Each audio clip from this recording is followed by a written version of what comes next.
Le 8 août 1986 à 22h, Alexandre Kopeikin, un pilote de l'aviation soviétique, part en mission d'entraînement au-dessus de la région de Krasnodar.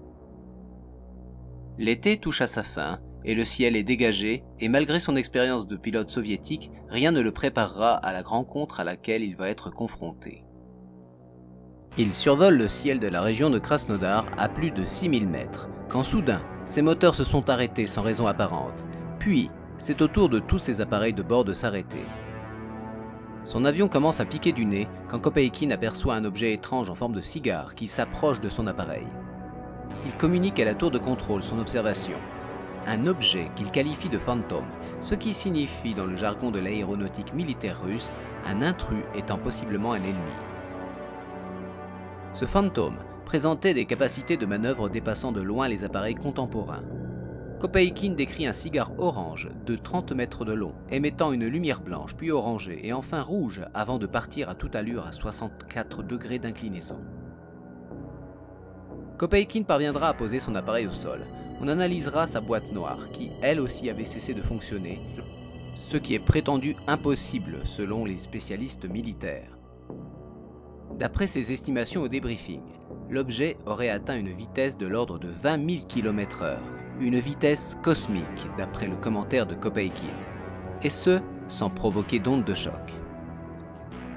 Le lieutenant-colonel et son supérieur, ainsi que d'autres commentateurs de l'affaire, émettent la possibilité d'un dispositif à plasma pour supprimer les frottements et les mouvements d'air déplacés par un tel volume, ce qui concorde avec la théorie magnéto-hydrodynamique, voire travaux et théories en MHD de Jean-Pierre Petit.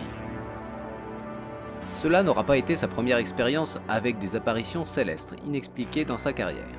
En effet, dès 1974, lors de son affectation à la base d'essai de Borysioglebski, entre Voronezh et Saratov, il affirmera avoir pris en chasse 2 ovnis avant de perdre le contrôle de l'appareil et qu'il perde de l'altitude, le forçant à abandonner la poursuite.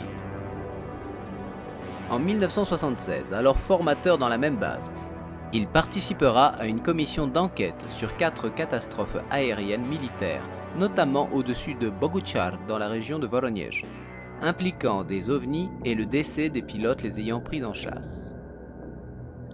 Fait étonnant, pendant les 20 minutes suivant le crash, un artefact subsistera sur les écrans des radars au sol, qu'ils attribueront à un autre fantôme. En 1979, Kopeikin sera intégré au programme Réseau AN sur l'analyse des cas d'observation d'OVNI. En 1980, il fera partie de la commission d'enquête militaire sur la poursuite d'un fantôme par des pilotes de la base de Borysioglebski. L'OVNI présentait une structure spiralée et aurait échappé à l'interception par les chasseurs soviétiques. En 1982, il s'approchera à bord de son chasseur d'une formation évoquant un nuage lenticulaire, mais émettant une lumière propre, d'un diamètre d'1 kilomètre environ. Peu après, lors d'un autre entraînement, il poursuivra un objet émettant des lumières blanches, puis orangées et rouges, de 80 mètres de longueur approximativement. Après sa dernière expérience en 1986, Kopeikin aura développé des problèmes de cochlée et des atteintes vestibulaires qui touchèrent sa perception de l'équilibre. Ces symptômes, en plus des atteintes inhabituelles aux appareillages de son avion, démontrerait une exposition à un champ de très haute énergie, selon les conclusions des experts médicaux et en physique qui se sont penchés sur son cas. Kopeikin fut contraint de tirer un trait sur sa carrière de pilote militaire et de vivre dans la société civile comme professeur de physique. Mais aujourd'hui encore, il s'interroge sur la nature de ces diverses rencontres avec ces objets.